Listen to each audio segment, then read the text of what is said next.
Hey, welcome to an episode of Chaz Beer Reviews.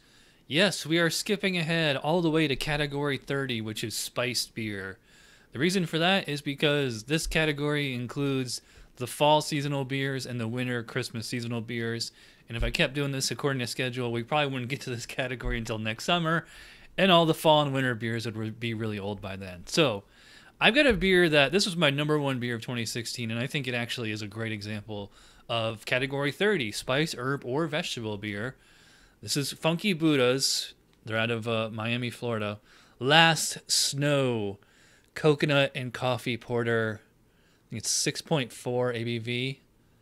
So it's pretty much just a standard American porter, which is a category style 20A, which we haven't got to yet. And they throw coffee and coconut in there. So obviously I have had this before if it was my number one beer of 2016. But I thought, this is such a great example of what a spice, herb, and vegetable beer can be, because it's supposed to be, as we'll see in a second, that it's a marriage, a harmonious marriage. In fact, let's jump right to that right now. All right, so overall impression, a harmonious marriage of SHV and beer, but still recognizable as a beer. The SHV character should be evident, but in balance with the beer, not so forward as to suggest an artificial product. I wanted to do this one because, they make a point of saying that it is a porter, and it is, it's very much an American porter, as we'll see as we get to in the review here. By the way, since we're going to have two category description style guidelines, this may be a very long review, so feel free to hit that, 2x speed on there, or come back later. I don't know. All right, so let's talk about the comments and all that stuff. Overall balance is the key to presenting a well-made SHV beer. The SHV should complement the original style and not overwhelm it. The key attributes of the declared base style will be different with the addition of spices, herbs, and vegetables. Do not expect base beer to taste the same as the unadulterated version. Judge the beer based on the pleasantness and balance of the resulting combination. The individual character of each SHV may not always be individually identifiable when used in combination. All right, I've got the Last Snow in my awesome Spiegel stout / porter glass here. Before we get into the actual review, I just wanted to cover something really quick, the actual category descriptor. I should have done this at the beginning, sorry, but so here it is down here. If you take a look at the fourth line down, second half, it says this category explicitly includes all culinary spices, herbs, and vegetables, as well as nuts, anything with nut in the name, including coconut, chili peppers, coffee, chocolate, spruce tips, rose hips, hibiscus, fruit peels, zest, but not the juice, rhubarb, and the like. Right, so let's dive right into the aroma here. So yeah, so a lot of coconut and dark malt and roasted malt, but you also have like coffee in there, and it smells kind of like iced coffee, not like black coffee. Don't get any hops, not that I really need any, but yeah, I mean, it smells like real authentic coconut. It does not smell like sunblock, as a lot of other coconut beers tend to smell. So let's check the specs on 30A here. Aroma. The character of the particular SHV should be noticeable in the aroma, and it absolutely is. However, note that some SHV have stronger aromas and more distinctive than others, e.g. some vegetables. Allow for a range of SHV character and intensity from subtle to aggressive. Well, I'd say this is definitely on the aggressive end. The individual character of each SHV may not always be identifiable when used in combination. So that's, like I said, like the coffee the coconut's there, definitely. They make a point of saying here it doesn't have to be. Hop aroma may be absent or balanced with SHV, depending on the style. The SHV should add an extra complexity to the beer, but not be so prominent as to unbalance the resulting presentation. I think it smells really excellent. I'm going to go 10 out of 12. I don't think it's a perfect balance. I would like some more like authentic, dark roasted malt in there, but it's the coconut and coffee are really nice as they are. So appearance, well, obviously it's a black beer.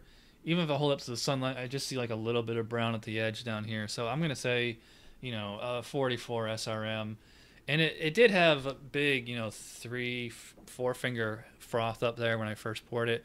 We still got plenty left in the bottle here. Let's take a look at the appearance. Appearance should be appropriate to the declared base style and declared special ingredients. For lighter colored beers, the spices, herbs, or vegetables exhibit distinctive color. Color may be noticeable in beer, and possibly the head may have some haze or be clear. Head formation may be adversely affected by some ingredients such as chocolate. So yeah, how could I give this anything other than a 3 out of 3? I don't know how any judge could do that. Flavor. All right, so let's dive in here. Cheers. All right, so up front, it's pretty sweet, plenty of dark malt, not super roasty, kind of like in the Schwarzbier kind of thing going there. You can taste the coffee and the coconut. They're subtle in the beginning, and like they work really well. It's just like a combo. Like at the apex, it's like you get like this kind of coffee bite, like that kind of like dark coffee, the roastiness, and then on the back end you get all this like nice kind of sweet coconut flavor. So it kind of tastes like a coconut cream pie or something like that. Now I'm paying attention to it. I am getting a little bit of hops. They are, they're very low. They're a little floral, maybe even like a little bit citrusy, but they're very low. And this bottle's only not even 3 months old, so it's still pretty fresh. The stuff hasn't dropped out yet. Nice looking beer here.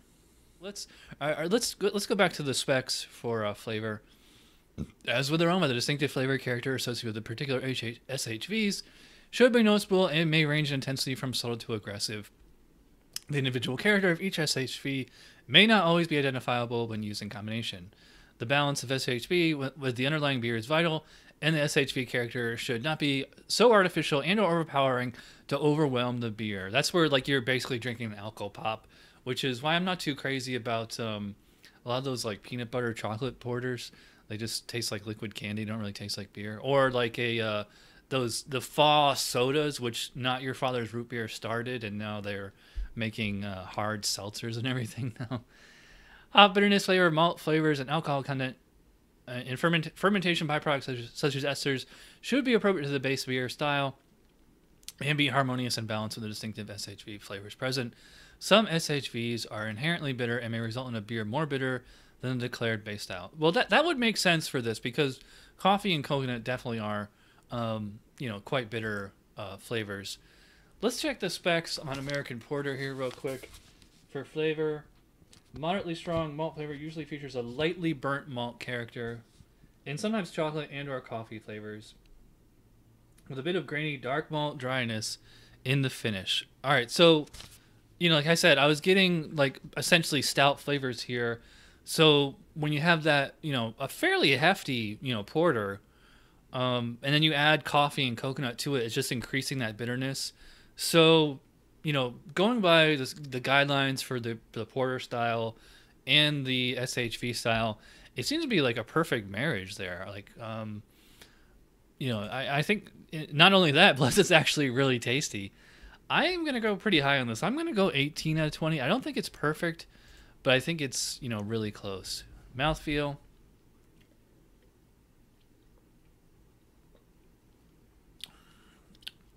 This may look like a big, huge beer on camera.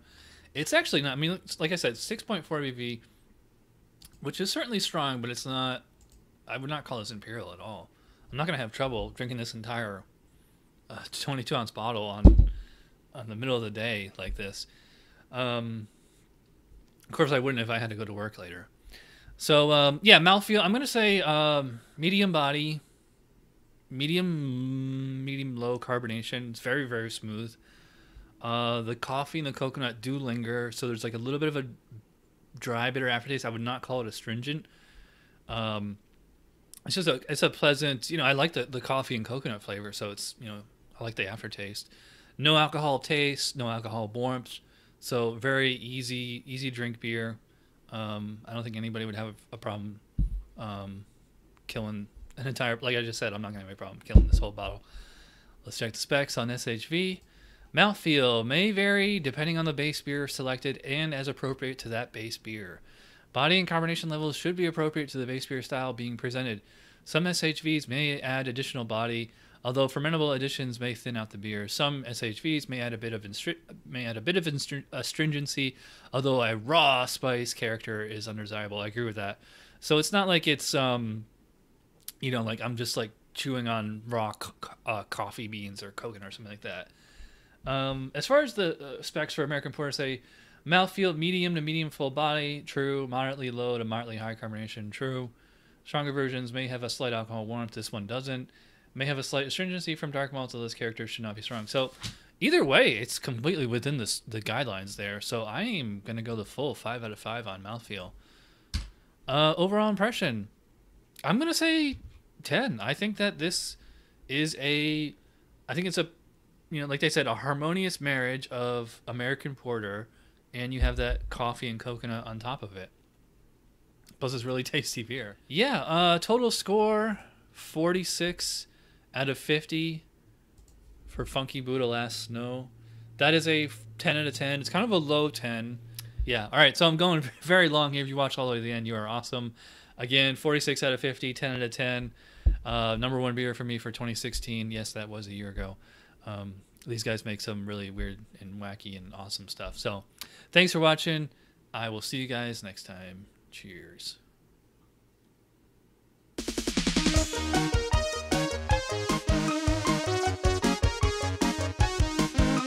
Somebody brewed it, Chad just reviewed it. Thanks for watching Chad's Beer Reviews. Trust me, the next episode will be a lot better.